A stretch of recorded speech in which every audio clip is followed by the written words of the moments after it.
ఓం నమో నారాయణాయ ఓం నమ శివాయ ఏబిఎన్ వీక్షకులందరికీ శుభాశీస్సులు. సహజ సిద్ధంగా ఏదైనా ఒక ఇల్లు కట్టినప్పుడు ఆ ఇంట్లో నాకు కలిసి రావట్లేదు, ఈ ఇంట్లోకి వచ్చిన తర్వాత నాకేదో ఇబ్బందిగా ఉంది, మానసిక అశాంతికి గురవుతున్నాను, అదేవిధంగా వాస్తుశాస్త్రరీత్యా ఏదైనా ఇబ్బంది ఉందేమో, వాస్తు దోషం ఉందేమో అని చెప్పేసి చాలామంది ఇల్లు ఏమన్నా కొనుక్కున్న తర్వాత లేకపోతే కొత్తగా కట్టినటువంటి ఇంట్లోకి గృహప్రవేశం చేసిన తర్వాత కొంత ఇబ్బంది పడుతూ ఉంటారు. అసలు అందులో ఉండేటువంటి విధి విధానం ఏంటి? అంటే ఏమన్నా వాస్తు దోషం ఉంటే గృహప్రవేశం చేయగానే ఇమ్మీడియట్‌గా రిజల్ట్ అనేటువంటిది తెలుస్తుందా? లేకపోతే మనం చేసేటువంటి నిత్యకర్మల వల్ల ఏదైనా కొంత నెగెటివ్ ఎనర్జీ అనేటువంటిది అయ్యుంటుందా? లేకపోతే ముహూర్త బలం వల్ల ఏమన్నా కొంత ఇబ్బంది అనేటువంటిది వచ్చి ఉంటుందా?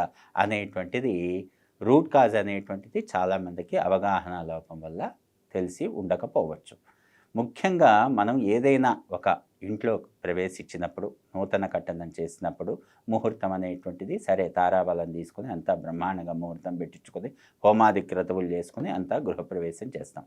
ఆ గృహప్రవేశం చేసిన తర్వాత మనం అనుకున్న పనులు సరిగ్గా అవ్వకపోవటం, అప్పటి వరకు బాగా సంపాదించినటువంటి ఆ యొక్క వ్యక్తులకు కూడా ఆ ఇంట్లోకి వెళ్ళిన తర్వాత కొంత ఇన్కమ్ తగ్గటం, అదేవిధంగా పిల్లల చదువు విషయంలో కొంత ఇబ్బంది అనేటువంటిది రావటం.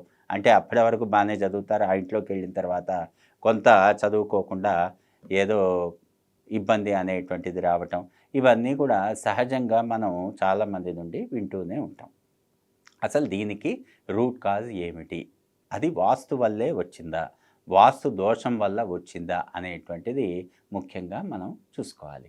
ఏ ఇంటికైనా వాస్తు దోషము ఉంది అంటానికి ముఖ్యంగా మనం 3 సూత్రాలు చూసుకోవాలి. అదేమిటంటే మొట్టమొదటిగా మానసూత్రం. ఒక ఇంటికి మానసూత్రం ఉందా లేదా? అదేవిధంగా ఒక ఇంటికి సోమసూత్రం ఉందా లేదా?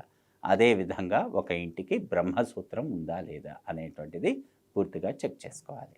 ఇక్కడ మానసూత్రము అంటే ఉచ్చస్థానంలో పెట్టినటువంటి ఆ యొక్క రాజవీధికి పెట్టినటువంటి ద్వారబంధం, ద్వారబంధానికి ఎదురుగా వెనక వైపు ఉండేటువంటి ఉచ్చస్థానంలో ద్వారబంధం కానీ విండో కానీ ఉందా లేదా, అక్కడ నుండి వెంటిలేషన్ అనేటువంటిది వస్తోందా లేదా అనేటువంటిది చూసుకోవటం. ఈ మిడ్లైను ఆ మిడ్లైను ఏదైతే ఉంటుందో అది కోయలైన్ అవ్వటం. దీన్ని మానసూత్రము అన్నారు. ఈ మానసూత్రము అనేటువంటిది మ్యాండేటరీగా ఉండాల్సినటువంటి పని లేదు. వాస్తవానికి మనకి శాస్త్రంలో చెప్పింది ఏంటి? ఏ ఉచ్చస్థానము మూతపడకూడదు అని మాత్రమే చెప్పారు.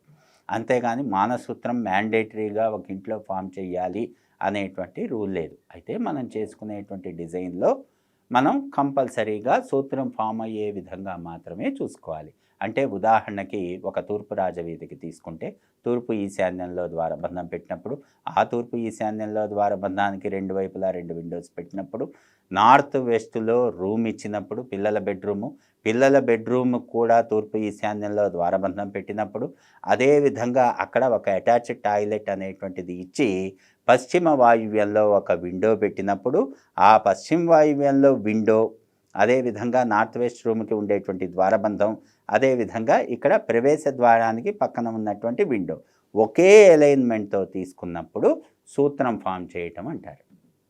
దాన్ని రాజవీధికి మన పర్పెండిక్యులర్గా, మన కంటి చూపుకి పర్పెండిక్యులర్గా మనం ఏదైతే చూస్తామో దానికి ఎగ్జాక్ట్గా ఇక్కడ నుండి చూస్తే ఆ ఇంటి బ్యాక్ సైడ్ కాంపౌండ్ వాల్ కూడా కనపడే విధంగా మొత్తం కూడా వెంటిలేషన్ ఇచ్చి, విండోస్ ఇచ్చి, ద్వారబంధాలు ఇచ్చి ఒకే అలైన్మెంట్లో తీసుకున్నప్పుడు దాన్ని మానసూత్రము అన్నారు. అదేవిధంగా రైట్ సైడు లెఫ్ట్ సైడు ఉండేటువంటి ఉచ్చల్లో కూడా ఏదర్ ద్వారబంధం కానీ లేకపోతే విండోస్ కానీ పెట్టినప్పుడు అది మిడ్లైన్ అలైన్మెంట్ అనేటువంటిది ఫామ్ అవ్వాలి. దాన్ని సోమసూత్రం అన్నారు. ఈ ఇంటి బ్రహ్మస్థానం ఏదైతే ఉందో బ్రహ్మస్థానంలోకి ఎలాంటి కోణదోషాలు అంటే బీమ్స్ పాస్ అవ్వటం కానివ్వండి, లేకపోతే ఆ బ్రహ్మస్థానంలో కాలమ్స్ రానివ్వటం కానివ్వండి, లేకపోతే లిఫ్ట్ అనేటువంటిది డిజైన్ చేస్తూ ఉంటారు, ఆ లిఫ్ట్ అనేటువంటిది రావటం కానివ్వండి, ఇలాంటి దోషాలు ఏమన్నా ఉంటే కించిత్ వాస్తు దోషము కంపల్సరీగా ఉంటుంది అంటల్లో ఎంత మాత్రం సందేహం లేదు.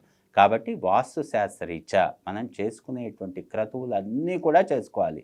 అంటే పొద్దున్నే లేవాలి, మనుష్య స్థానం కానీ ఋషి స్థానం కానీ దైవతా స్థానం కానీ చెయ్యాలి. దైవతార్చన చెయ్యాలి, ధూపం దీపం పుష్పం గంధం నైవేద్యం నిత్యం అనుష్ఠానం చెయ్యాలి. గృహిణి అనేటువంటి వాళ్ళు అక్కడ వంటగదిలో వంట చెయ్యాలి. అదేవిధంగా సౌత్ వెస్ట్ రూమ్లో దంపతులు పవళించాలి, నార్త్ వెస్ట్లో పిల్లలు చదువుకోవాలి, పిల్లల గదిలాగా వాడుకోవాలి.